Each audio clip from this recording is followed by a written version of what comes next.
Well, as we saw, of course, in the famous Zelensky thing, right, where he was able to have the big blow up in the Oval Office, but then they slowly but surely were starting to chat again. So again, he's not going to sit there and just let Putin do nothing for half an hour. If it's dead in 5 minutes, he walks out and says, meh. Like, that's the thing. In any negotiation, and I've got to say, I'm terrible at this, right? I'm terrible when you're talking to the people here or buying a car or anything like that, right? Which is, I don't have the balls to walk away. Like, one of my dearest friends loves, well, you could have sold it today, but sorry, that's it. I'm out of here. Bye. Like, that's I'm like, oh, well, he might have a commission and he's got a family, so I'll pay overs. So he's willing to walk out. And that's, again, when you're willing to walk away, you end up with a much more powerful hand. It's the only way you win. When I was in law school, we took the class, negotiations, which is an important class for young lawyers.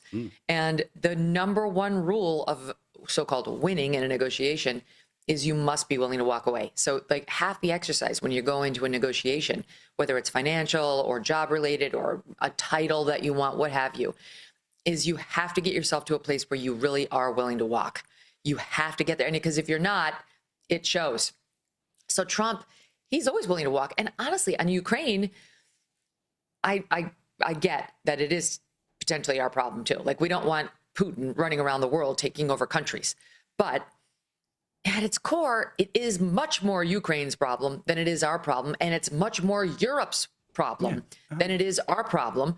So Trump does sort of have the ability to be like, I'm really kind of losing my patience for this, which is exactly what Putin would love.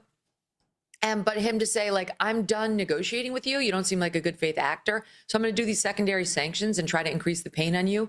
They're really going to hurt you. They're not going to hurt me. But if they work or they don't work, I don't care. So it's like the only one who has skin in this game is you, Mr. Putin. I think Trump's kind of getting there. And I think he genuinely is done with both of these characters.